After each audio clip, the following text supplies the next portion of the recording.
کہ اللہ نے آپ کو ایسا بے مثال بنایا کہ جس کی نسبت میرے حضور سے ہو گئی رب نے اسے بھی بے مثال کر دیا. سبحان اللہ. میرے حضور بے مثال، حضور کے اہل بیت بے مثال، حضور کے صحابہ بے مثال. کنتم خیر امت، تو یہ بتاتا ہے کہ حضور کی امت بھی بے مثال ہے. سبحان اللہ.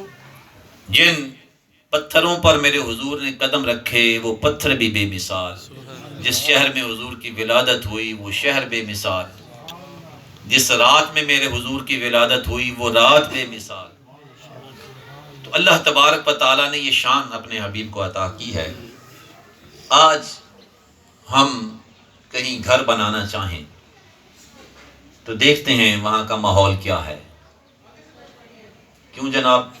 کہ جی بچے بڑے ہو رہے ہیں، باہر نکلیں گے، انہیں اچھی صحبت میسر آنی چاہیے.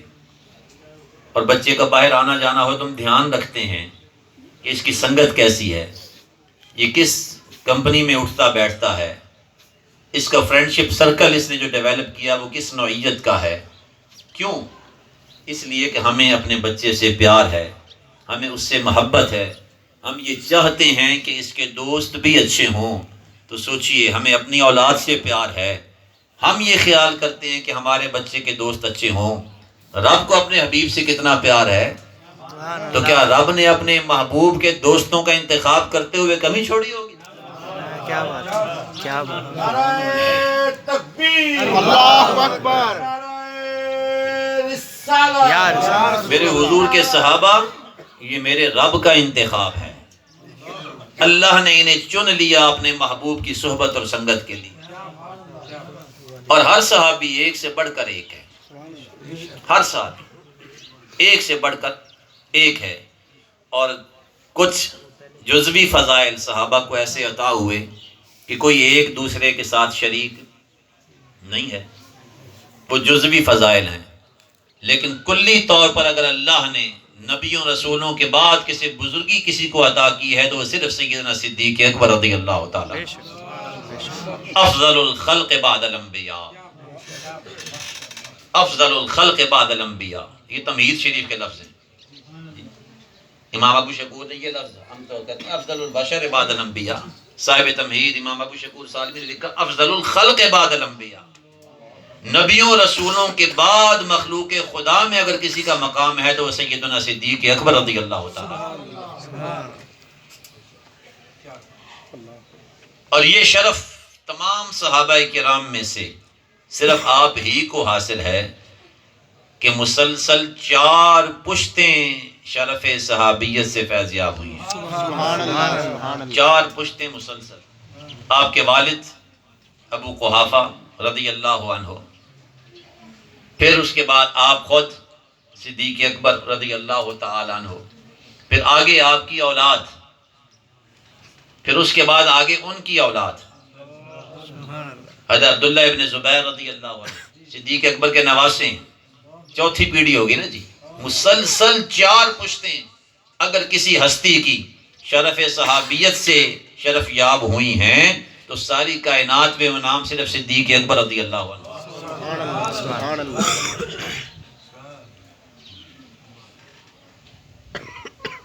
اللہ نے ہر شے کی ایک فطرت بنائی ہے،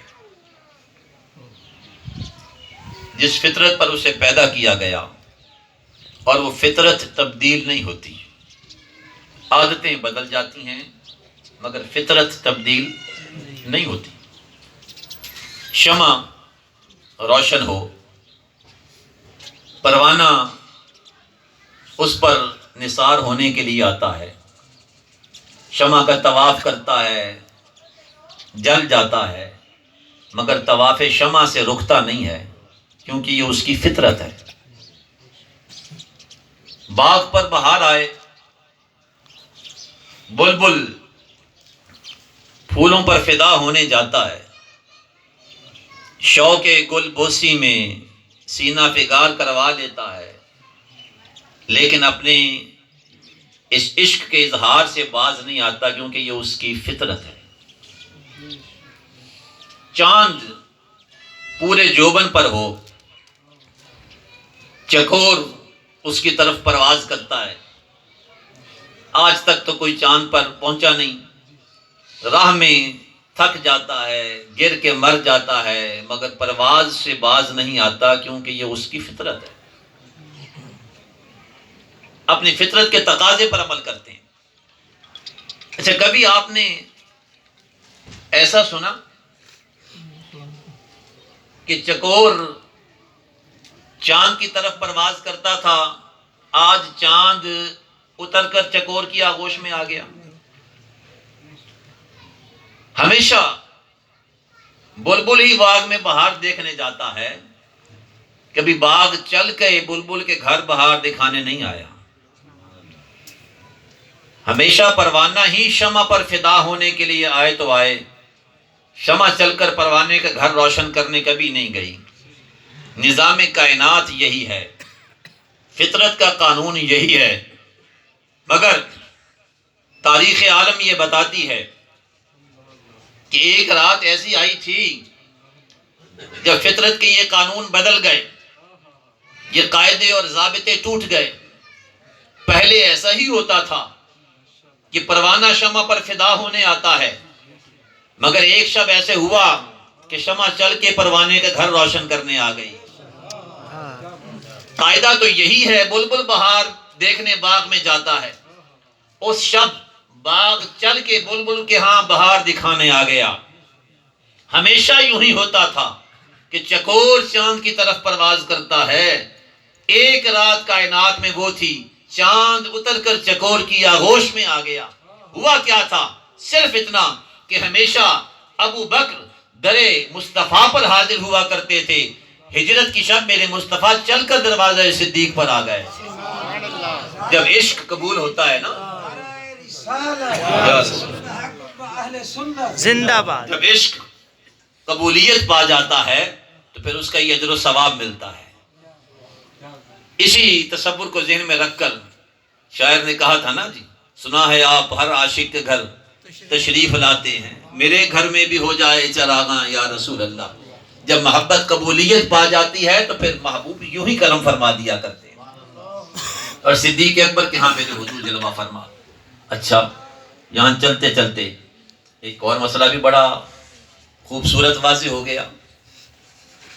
ہر نماز میں ہم تمنا کرتے ہیں، اللہ سے التجا کرتے ہیں، اہدنا الصراط المستقیم، اے اللہ ہمیں صراط مستقیم پر چلا.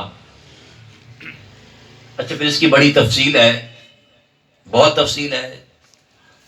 صراط الذین انعمت علیہم، پھر وہ انعمت علیہم کون ہیں؟ الذین انعم اللہ علیہم من النبیین والصدیقین والشہداء والصالحین.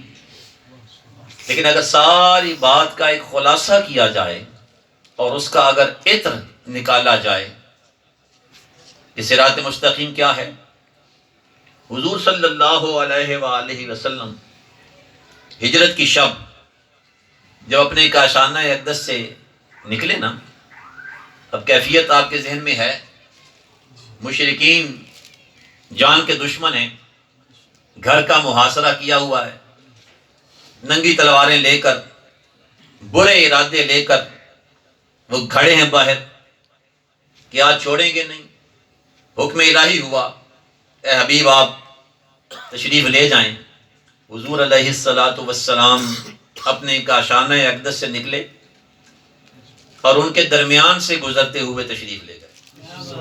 کیا بات ہے، کیا بات. ان کے درمیان سے گزرتے ہوئے حضور تشریف لے گئے اور انہیں دکھائی نہیں پڑا کچھ، انہیں کچھ دکھائی نہیں پڑا. آج اگر ہم یہ کہتے ہیں نا کہ محبوب کی محفل کو محبوب سجاتے ہیں اور حضور اگر پسند فرمائیں تو غلاموں کے ہاں جلوہ فرما ہوتے ہیں، تو بعض نادان یہ کہتے ہیں بڑا عجیب عقیدہ ہے تمہارا، یہ حاضر و ناظر کہاں سے عقیدہ لے، کہاں ہیں حضور، کہاں دکھاؤ ہمیں، اگر ہوں تو نظر آئے. میں نے کہا بے وقوف ہو تم. جنہیں رب دل کی نگاہ عطا فرماتا ہے نا، وہ حضور کو دیکھتے ہیں. عقل کے اندھے تو تب بھی حضور کو نہیں دیکھ پائے تھے، وہ آج بھی حضور کو نہیں دیکھ سبحان پاتے. اللہ. حضور ان کے سامنے سے تشریف لے جا رہے ہیں، انہیں دکھائی نہیں دیے. کیوں جناب؟ جس کا دل اندھا ہو جائے